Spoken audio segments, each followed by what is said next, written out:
Hey everyone, thanks for joining me for another episode of Cory Means Business podcast and YouTube show.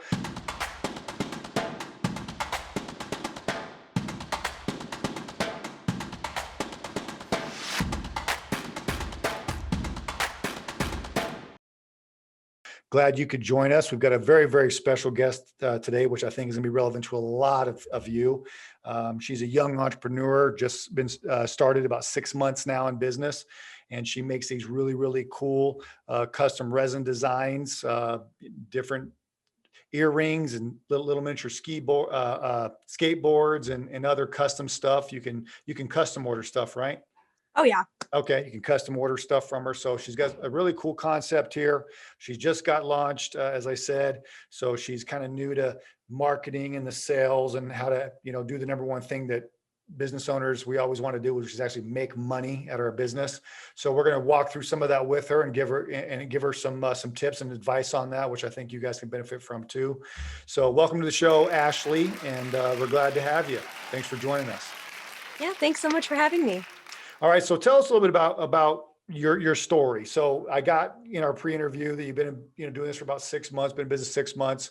What were you doing? I know you're young, so probably not a whole bunch, but you're 22. You said is that right? Okay, so she's 22 years old. So I love the young entrepreneurs. It's just awesome to see that type of spirit kicking in at that young age. What were you doing before you started doing this? So I'm actually a full-time student at the U of A right now, Okay. and I'm majoring in economics, and I'm minoring in classics. So I've been doing my prereqs. I got an associate's of arts degree at Pima Community College here in Tucson. So I'm working towards my bachelor's right now, and decided to start my Etsy shop during quarantine as a way to not only make money but do something fun while I'm stuck at home. Oh, cool. All right. Yeah. Well, that's pretty cool. A lot of people start businesses as a side hustle, obviously. I think if you look at the statistics, about half the people that start a business do it first as a side hustle, and then see, how it goes. And, if it's something they actually want to do, which is good and bad. I mean, obviously approaching a business as a side hustle always gives you the option for it not to work, which is kind of dangerous. But if you pour yourself into it, and if you actually, say, even though this is a side hustle, I'm going to take it super seriously, and it has to work. Not going to lose. Not going to quit. Then you can still have it. And if not, you still get some great experience out of it. In your background with the art background, along with the economics, you're working towards an economics degree. Obviously, you're going to understand some of the money aspects of it and supply and demand angles of it and things like that, which will certainly help the artist, because a lot of artists, unfortunately, never make any money because they don't understand the economics. So you're ahead of the game there already. So that's pretty cool. So were you always into doing artsy stuff and craft stuff? I mean, obviously you just didn't pull this out of your hat. Were you doing this before just as a hobby, and you thought it would be a fun idea to start a business? How did it come about exactly? Yeah, I started working with resin about a month before I actually opened an Etsy shop. And I was just making earrings for myself, for my mom, just for my friends. And I thought, why not sell it? See if I can make something out of myself. I've always wanted to start my own business doing something. Didn't really know what I wanted to do, but once I started doing this, I thought, not only is it really fun to make stuff that I have pre-planned, like different coaster designs that I just, give to different people, but Right. to do custom work, like you were saying before, like make something special for the person or something specific to Southern Arizona. It's just been a lot of fun trying to figure all that out. Very cool. Very cool. So before you started working with the resin stuff, were you artsy before that, or this is the first endeavor you've had in being creative, or have you done other things in the past? Mostly I've done like fine arts, like performance arts. So this is one of the first things I've done that's actually like making art. I grew up in the dance cycle. I grew up doing theater at my high school and different theater groups around Tucson. So this is actually the first thing I'm doing, actually producing real tangible art. Oh, okay. Hey, very cool. It's, Yeah. nothing wrong with first go at something, saying, hey, if I really like to do it, let me perfect my craft and make a business out of it. So that's a pretty cool feature, which goes to show, a lot of you young entrepreneurs and aspiring entrepreneurs out there that, look, you don't have to be doing something for a long time to make a business out of it. You can actually start something and start a business all at the same time. They can kind of be congruent. They don't have to actually be, years and years of in advance. With some things it obviously helps, but here's a perfect example of where you wouldn't need that if you were so inclined. So you started doing this. You're kind of an artsy person, maybe not a crafty person, but now you're starting to get into the arts and crafts, the C of the A and the C, right? So, Yeah. which I find that most people that are artsy in any kind of a way, whether it's, they're a musician or a singer or whatever, they tend to be really, really good. Just that right hemisphere of the brain is working better than the left hemisphere, or at least it's more, more advanced than some of us that have no artistic ability whatsoever. I can't, my stick figures look bad. So I couldn't do anything artsy whatsoever. So thank goodness I'm a business coach.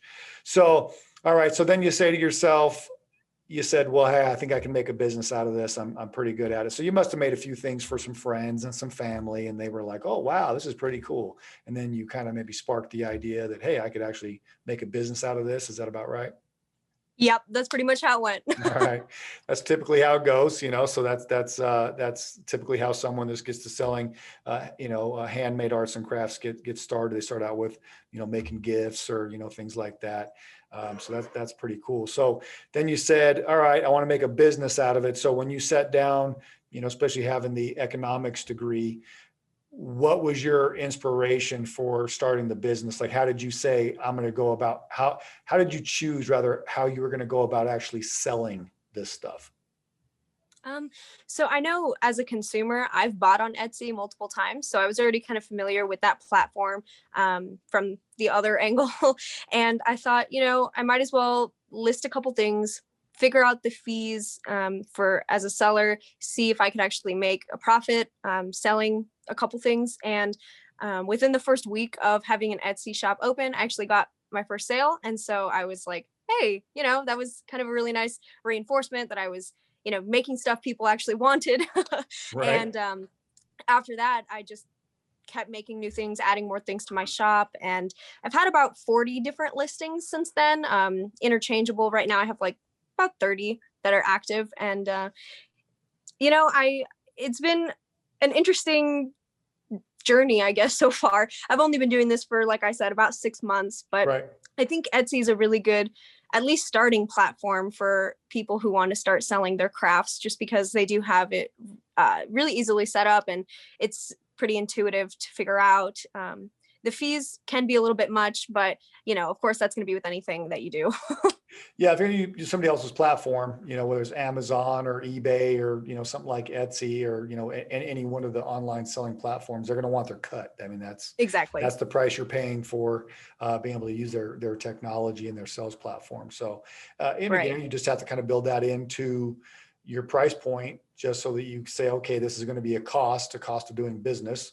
And then you obviously build that into your prices so that, it's not too much of a drag for you. Right. So I'm looking at some of your stuff. Very cool. You're obviously very artistic. Some of your custom stuff is really cool. So looking at it and looking at your shop, looking at what's going on here, again, as far as, you wanting to make this, or, I know right now, I don't think that this is paying, your bills. Right. It's some side income. But as you want to take this more seriously, I'm going to give you some tips on what you can do to really, make this business go and make it be viable for an actual, for what could be an actual business that would help, that you'd be sustainable and you'd actually want to do, long term versus short term. And or if you just master some of the skill sets that you could acquire by doing something like this, when you go to start another business or anything else, you're going to have that tool bag with you, those skill sets with you to be able to, relaunch something else, whether it's a good or a service, with some of the skill sets that are required to, really make a lot of money in business. Now, one of the things that stares me in the face right away when I'm looking at your Etsy store is your price points. Okay. I'm looking at some of your stuff and it's $12, $13, $14. So for my edification, is for the edification of the listeners and the viewers, if I'm looking at, like, say, for instance, I'm just going to pick something. I'm looking at a custom resin ashtray, 2 colors, for $13. Now, what would you have as far as costs in that? So you're selling it for $13. What would be your material costs? What would be your labor costs? For you, since obviously you're doing this stuff yourself, you don't have direct labor costs, but certainly there's a time, there's an amount of time for you that you're going to take to make something like this. And then what would Etsy charge you to sell this? So I'm this ashtray, I'm going to take up smoking just so I can buy this ashtray. So what have you put into this? What have you put into this ashtray to make this available for me to buy online right now? So right off the bat, Etsy takes 5% of the profit that you're going to get. They also have a listing fee. So for any item you want to sell, you have to pay 20 cents a month for a listing fee for any item, whether or not you sell it or not. And so $13 for the ashtray, right? Resin itself, epoxy resin, is actually kind of an expensive hobby to take up. Okay. And the actual resin can be a little pricey. So for I'll show you, this is a gallon, and then so it's a 2-part mixture. So there's a hardener and the actual epoxy resin. And for a gallon of each, it's about at least $100. So wow. It is a little expensive. So in terms of actual resin costs for that specific product, right. I'd say it'd be at least $5 worth of resin I'm putting into it. Okay. And then packaging as well. Of course, the bubble mailer, shipping. I put shipping as usually $3 for items. It can be a little more expensive, but I don't charge more than $3 or $4 usually. Does that cover it, or are you losing money when you ship?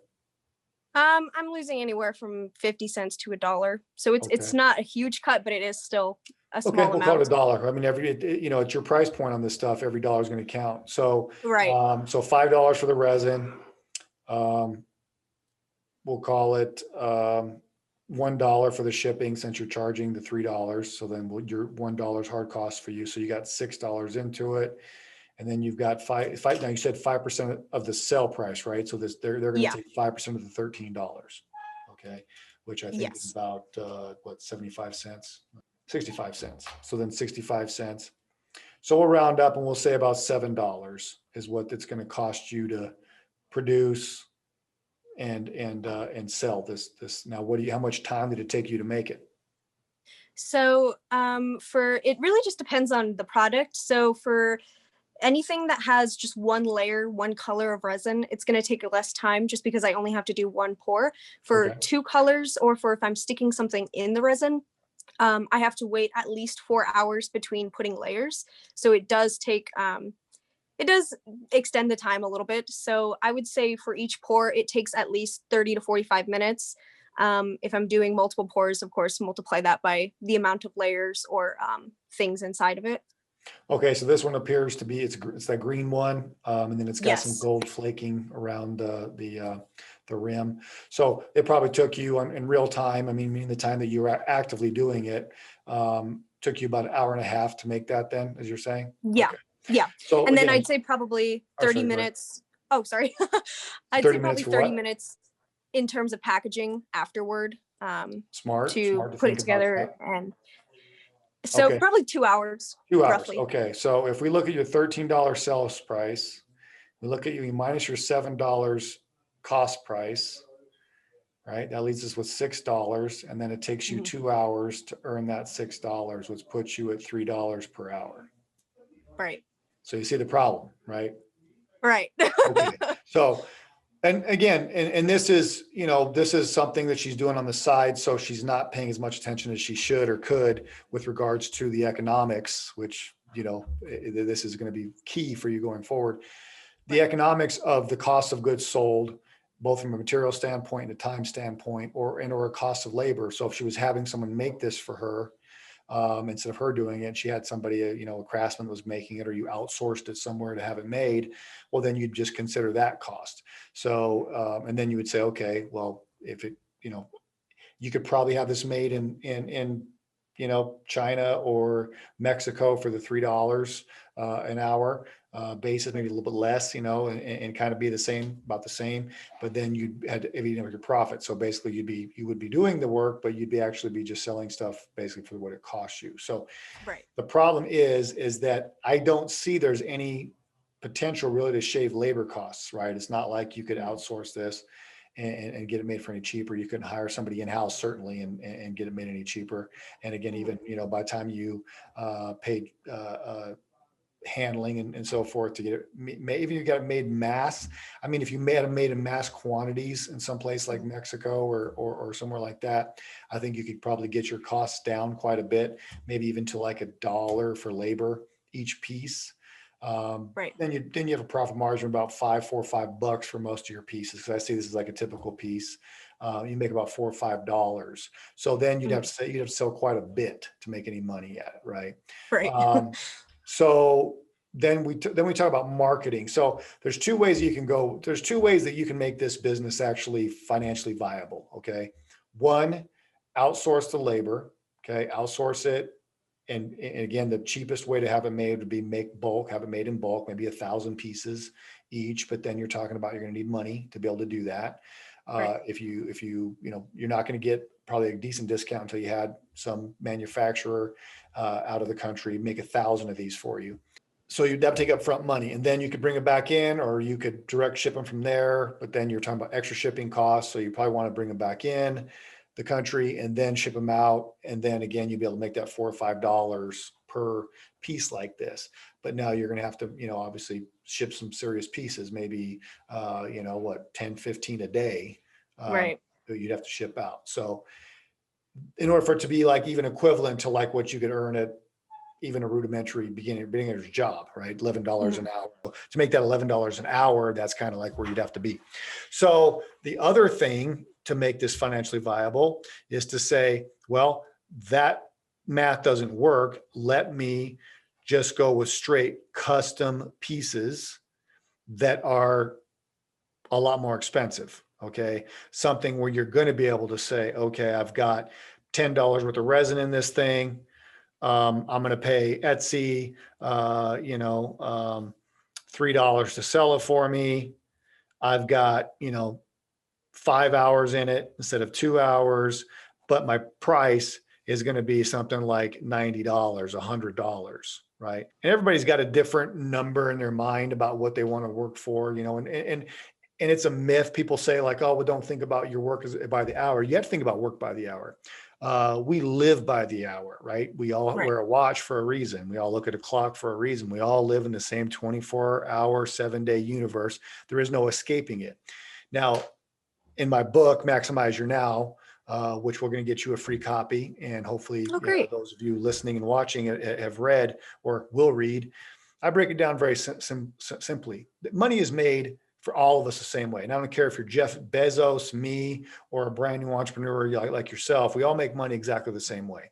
Money is made through two core variables. Now, when you break it down to this simplicity, okay, making money becomes ridiculously easy, okay, or ridiculously simple. It's never easy, right? It's simple, but it's not easy. It's always hard work. But making money boiled down to two variables is really the way that you can control how much money you make: time and rate. Again, we all live by the same 24-hour clock. We all live by the same day week, the 7-day week. We all live by the 7-day week. We all live by the 24-hour clock, the 30-day month. There's no changing it. So how much per hour do you make? You can make $3 an hour that you're making now, or you can make $30 an hour, $300 an hour, $3,000 an hour. Okay. But we all make money by the hour. Jeff Bezos makes money by the hour, just like everybody else. Michael Jordan, LeBron James, they make money by the hour. Tom Brady, who's going to win the Super Bowl again this Sunday, makes money by the hour. Now they make a lot of money by the hour, but it's still by the hour. So you just have to decide like what you want to make per hour. So if in this case, in my example, by charging the $100 for a custom piece, now it's going to be something better than, you know, than something that you're going to sell for $13. I'm not saying you could Right. charge $100 for that ashtray. You probably couldn't, Right. but you could do some really nice bigger piece, something really custom, you know, maybe stuff that would be more like keepsake stuff, you know, picture collages for people, you know, one-off unique creations that, you know, one of a kind, and really sell it as like a one of a kind art piece instead of like, you know, something they could have gotten a gift shop anywhere. This is like something that's like a one in the whole world type of a piece. And because of Right. that, you're going to charge a price that would be based on. And then you can start making pieces that are, you know, you're selling for, you know, $100, $200, $300, something really, really cool, really fancy, you know, $300, $400. And then you could have 5, 6, 7 hours into it. And where now you're making, and for a young entrepreneur, it's not bad at all. If you, you know, if you're making $40, $50 an hour, right? That's pretty good. That's pretty good starting out, especially, you know, with your overhead being low and everything you're at. You know, you don't want to, as a business owner, as a new business owner, you're not trying to like shoot for the stars like right out of the gate. If you can just say, look, if this business can make me double what I could make like at a job, then I'm doing really, really well to start. And again, we're talking about like the first few months you're in business. Now, you do this for 10 years and you're only making double, you know, what you know, a regular job would make, then probably you didn't do some things right. So, but your goal right now should be twice of what you would make at a regular job. So if you could make $15 on a regular job, if you're making $30 an hour doing this, and you're getting business experience and marketing experience and all that, well, then that's well worth it, because not only you're making good money, but you're also getting a lot of great experience. So then the other question would be, okay, well, you say, all right, Cory, sounds great and all, you know, but how would I go about marketing something like that? Okay. Well, if we look at your social media, we look at your Instagram page here. She's got 131 followers. She's just getting started. She got 80 following 85. The first thing that sticks out to me is the lack of, now again, your brand is good, meaning if you were going to start a store and you're going to put on a major arterial, right, and you're going to put in a big sign up, stuff like that, A to Z Creations would probably work just fine for branding. Okay. Social media, I can tell you right now, I get more likes than Home Depot does on my Instagram. Okay. So big branding doesn't work on social media. People don't want to go to social media to see stores. People don't want to go to social media to see a business. Okay. They will go on social media for what? What do you go on social media for? Usually to look at different pictures of places I want to go on vacation, just somewhere I haven't gone before. Now you just want to look at a picture of a mountain, or when you look for pictures that you really like, what's in the pictures? Besides the Right. mountain, besides the pretty mountain you want to look at, what's also in the pictures? Usually people having Yeah, fun yeah, on the bingo, mountain. bingo, you got it. People, okay, people. So social media is driven by people, and even more than people, personality. Okay, people love personality. So people is great. Making yourself being a picture is great. Putting yourself in the picture is great. I know you on right here you've got one, and if you look at it, you know, and again, the proof's in the pudding. If I go and I look at, you know, your likes on your posts, the one that has you in it has the most likes, right? So there's one picture down here.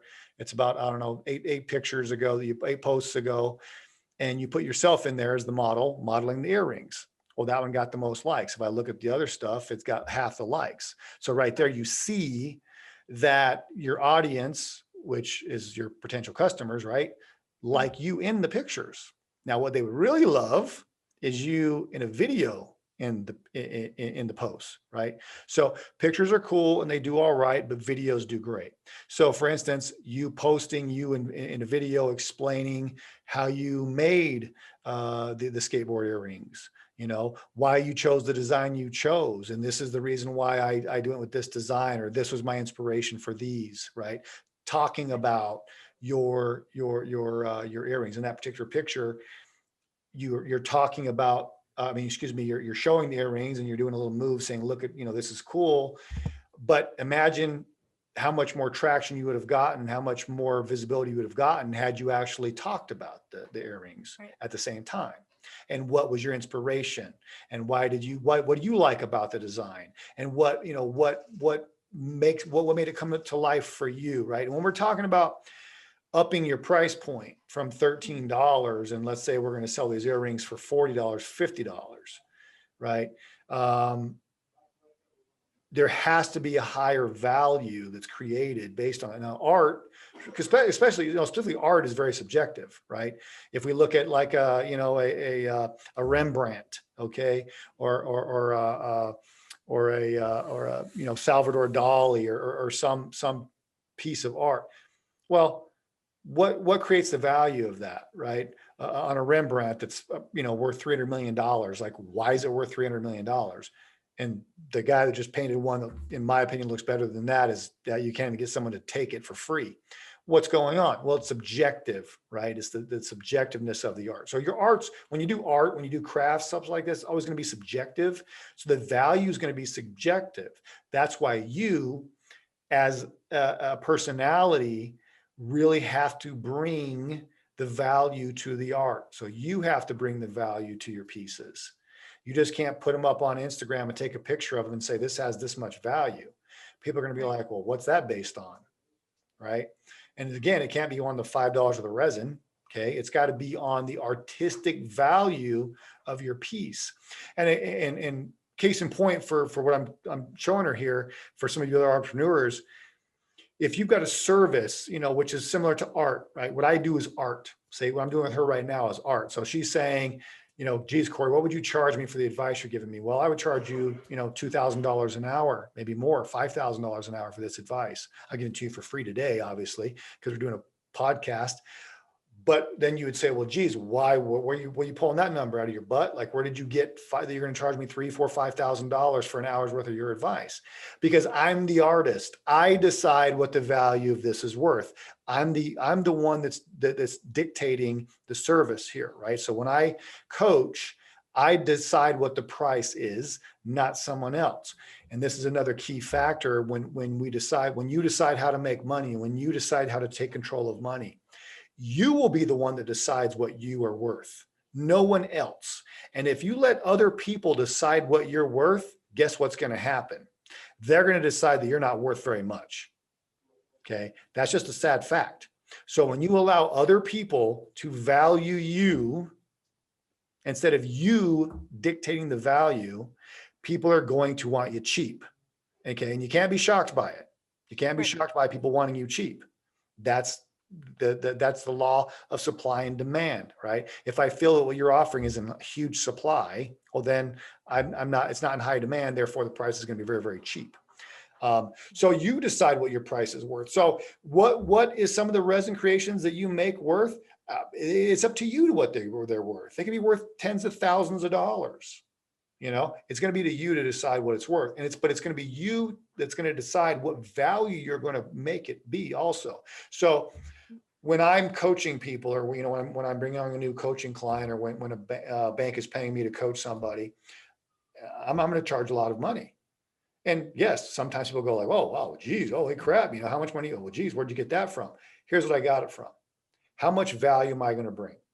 What am I going to get accomplished here? What are you going to leave this with? And that's the value I'm creating. And then I decide what that's worth. Now, if you don't want it, you don't want it. No hard feelings. But if you want it, if I sell the value enough that you recognize the value, people pay me $5,000 an hour all day long to coach them. So it's about you deciding what you want it to be worth, and about you bringing the value to it. And one of the things that you have to do to bring value to your pieces here is you really have to get involved with it, right? You have to be the one that brings the value. So you're going to have to get, you know, in front of the camera like you are right now, you know, and thousands of people are going to watch you on this video, right? People are going to hear you. You have got to be okay with that. Right. And it's never easy in front of the camera. This is not easy. It wasn't easy when I first started doing videos. If you go back and look at some of my older social media posts, I'm stumbling and bumbling like everybody else. Right. I've been on the phone and in person for 25 years, and I'm very, very comfortable there. But that black lens with that big black eye just staring at you, that thing is intimidating. So, but you just have to force yourself through that, and you just got to keep coming with it. And again, Right. these pieces will be worth what you say they're worth. They're not worth $13 or $7.50 or $4. They're worth what you decide. If you want to go through your Etsy and change all the prices to $100, $200, $300, you probably would just end up getting more sales if you brought the pieces to life, right? So if you really want to make this a business and you really want to, you know, expand like your skill set in doing this business, because you're not making any money at it now anyway, right? So Right. you might as well take the risk when it doesn't really matter, when it's not, you know, this is not paying your bills, like I said. So Right. since this isn't paying your bills, you have nothing to lose. That's when you roll the dice. You roll the dice and you take risks when there's nothing to lose.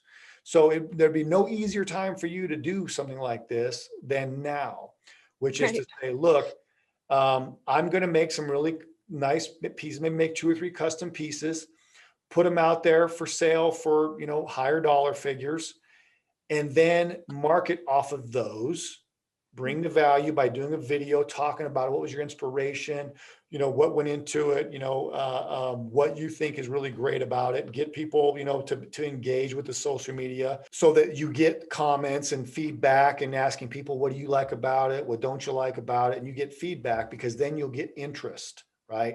When you do that, you'll start understanding, okay, as I create art and I decide the value, I need to convince or I need to persuade my marketplace to also see the same value I see. Now, not everybody will, but some people will. And then you'll find, as you get more engagement on your social media, that there'll be plenty of customers that value what you're offering as far as, you know, a high price point. For me, for instance, you know, again, I charge anywhere from $3,000 to $5,000 per hour for my professional services. Now, I just can't walk out in the street and say, hey, $5,000, here you go. You know, get your checkbooks ready. Not a lot of people are going to pull their checkbooks out. But I don't need them to in order for me to be very, very successful. You know, again, it's not like I'm trying to save the world. I mean, I am and I'm not. I do these things for free here because this is what I'm looking to save the world with. I'm going to teach for free, right? For those people that can't afford $3,000, $4,000, $5,000 an hour that I charge, this is for you.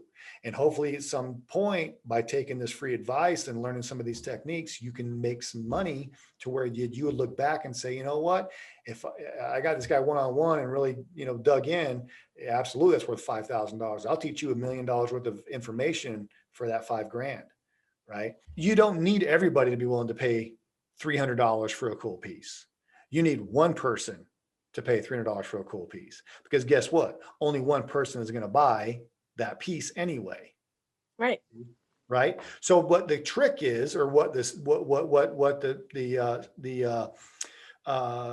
strategy needs to be, is to, how do I find the one person that will pay me $300 for this? Well, then you got to get out there, right? That's marketing now.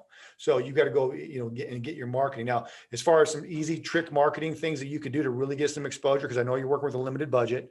Now, if you had a bunch of money, right, and you like, hey, Cory, I got, you know, 400 grand. I want to, you know, get this business going and really, you know, just right out of the box, make it work and make a lot of money. Well, then we would have a different strategy.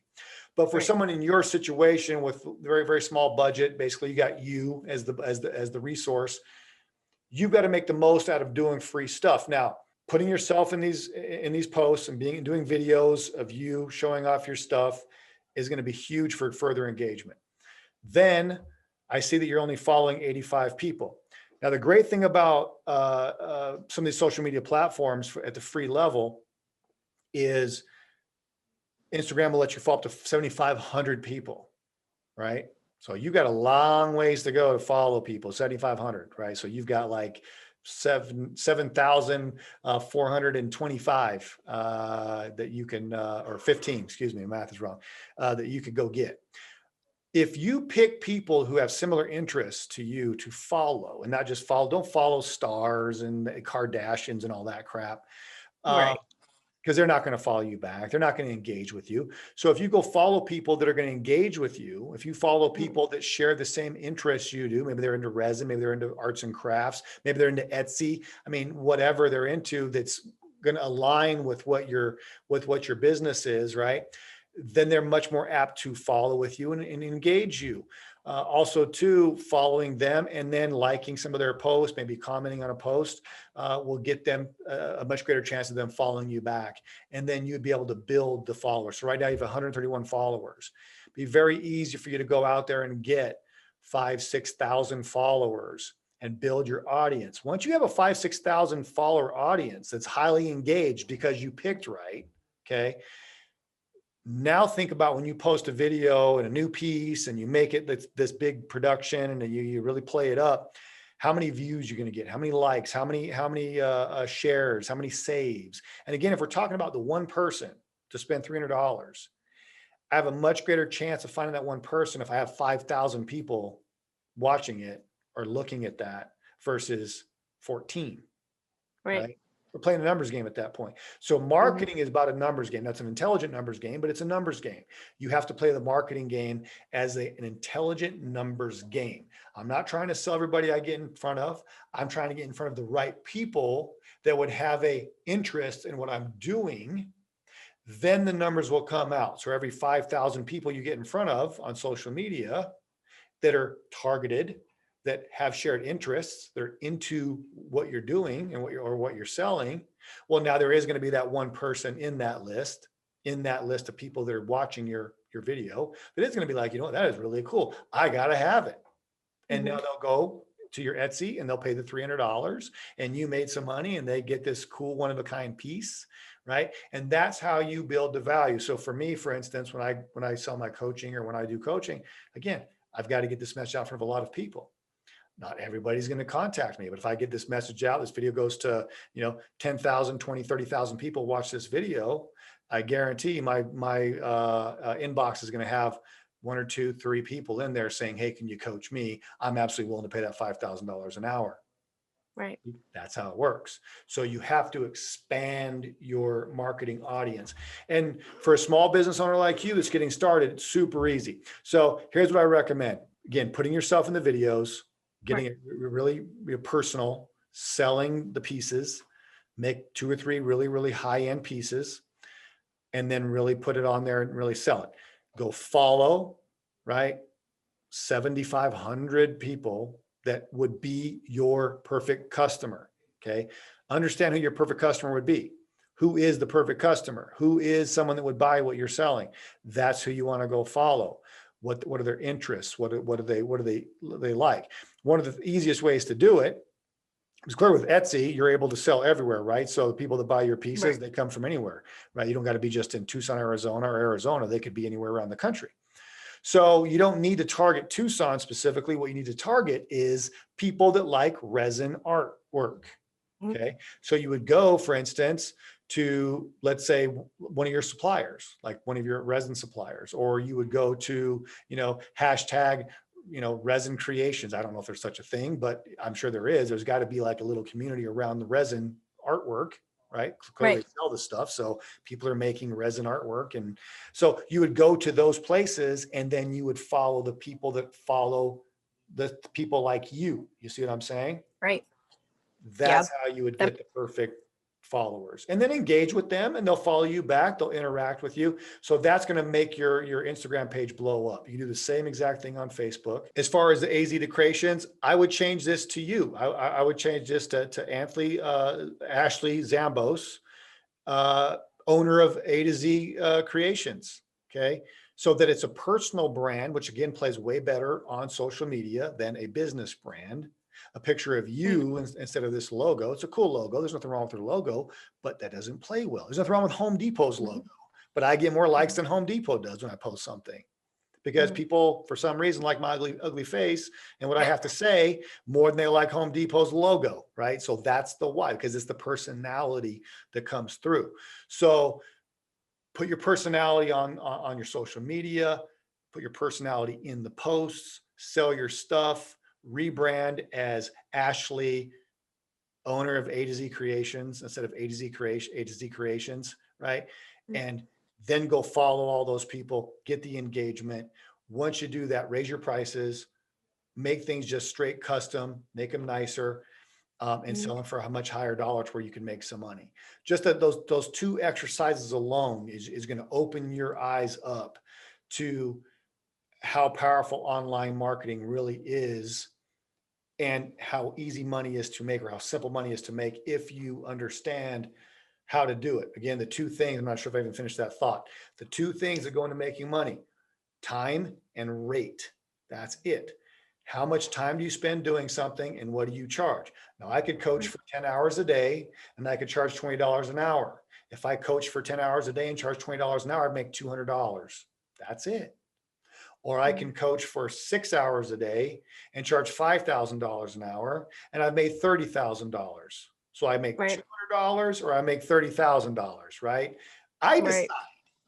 The market does not decide your price. You decide your price, especially with something that's subjective, like a piece of art or crafts or services, right? Mhm. You decide what your rate will be.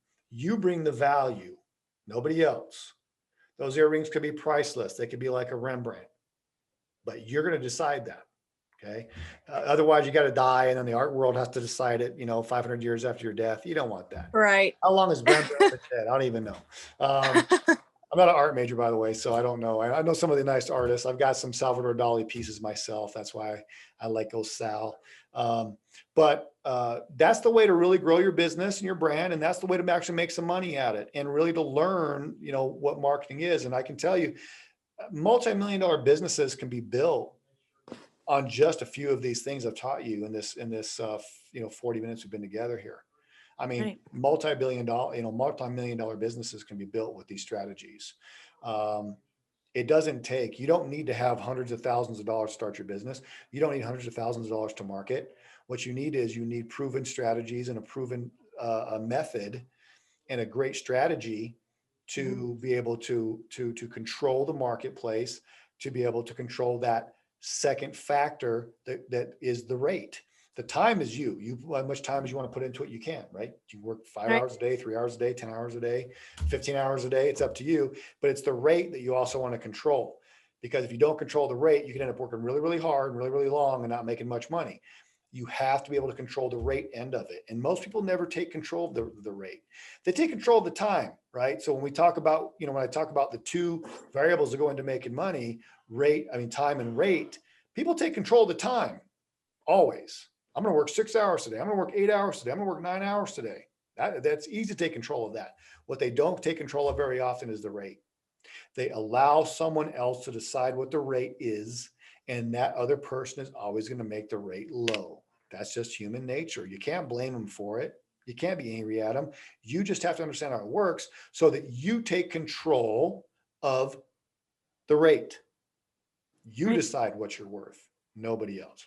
Now, that was a lot. I talked for a long time and tried to give you some good stuff. Any questions about any of that? Anything coming to mind? That all makes a lot of sense to me. A lot of the businesses I've seen on, TikTok and other social medias do implement the strategies you were saying. So Right.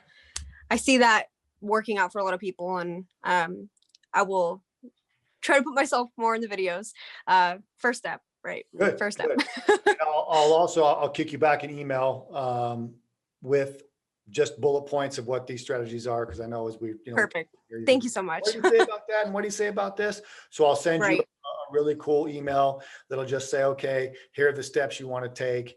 Here's exactly, the mini strategy you want to deploy to really get your business rocking and rolling. And again, if you're going to do it, you might as well make some money at it, right? And you might as well Right. provide higher value to people ultimately, because people, sometimes, well, geez, Cory, how do you, don't you feel guilty about charging, what you charge?